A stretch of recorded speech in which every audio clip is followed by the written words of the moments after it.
নতুন রাজনৈতিক দল গঠন স্বাভাবিক প্রক্রিয়া, এতে বিচলিত নয় বিএনপি। এমনটা জানিয়ে বিএনপির ভারপ্রাপ্ত চেয়ারম্যান তারেক রহমান বলেছেন, জনগণ কোন রাজনৈতিক দলকে গ্রহণ করবে আর কোনটি বর্জন করবে সেটা নির্বাচনের মাধ্যমেই রায় দেবেন।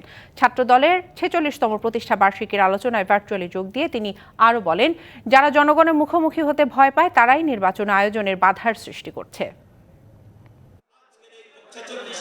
রাজধানীর রমনায় ইঞ্জিনিয়ার্স ইনস্টিটিউশনে জাতীয়তাবাদী ছাত্রদলের ৪৬তম প্রতিষ্ঠাবার্ষিকী উপলক্ষে আলোচনা সভা। এই আয়োজনে অংশ নেন ছাত্রদলের সিনিয়র নেতারা, ছিলেন বিএনপি ও এর অঙ্গ সহযোগী সংগঠনের নেতারা। তুলে ধরেন দেশের নানা ক্রান্তি লগ্নে ছাত্রদলের ভূমিকা। জাতীয়তাবাদী ছাত্রদল বাংলাদেশের সর্ববৃহৎ রাজনৈতিক ছাত্র সংগঠন।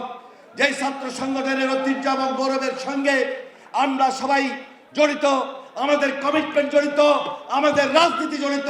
যখনই বাংলাদেশে কোনো ক্রান্তিকাল এসেছে তখনই জিয়া পরিবার থেকে নেতৃত্ব দিয়েছে।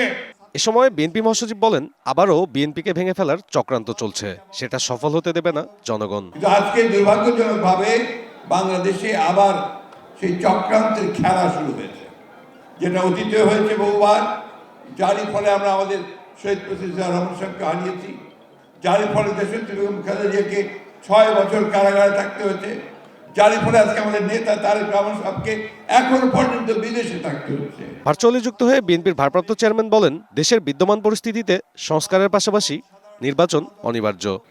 সংস্কার কার্যক্রম অবশ্যই প্রয়োজন।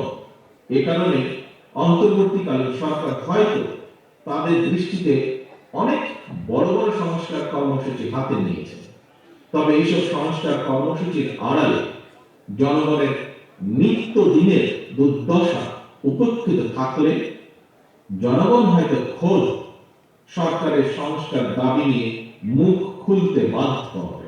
বলেন, জনগণ কোন রাজনৈতিক দলকে গ্রহণ করবে তার নির্বাচনের মাধ্যমেই নির্ধারণ হবে। দেশের প্রয়োজনে আরো নতুন রাজনৈতিক দলের উত্থান করবে, এটি গণতান্ত্রিক রীতি। এই নিয়ে বিচলিত হবার কোনোই কিছু নেই। রাষ্ট্র ও রাজনীতির প্রয়োজনে বিএনপি সকল গণতান্ত্রিক উদ্যোগকে স্বাগত জানায়।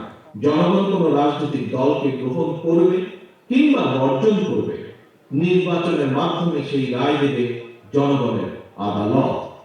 তবে যারা জনগণের আদালতের রায় মুখোমুখি হতে ভয় পায় কিংবা যাদের ভিন্ন কোনো উদ্দেশ্য রয়েছে, তারাই নির্বাচন অনুষ্ঠান নিয়ে নানা রকম বিভ্রান্তি সৃষ্টি করে।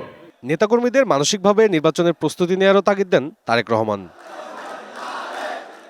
সাব্বির রোজ, ডিবিসি নিউজ, ঢাকা।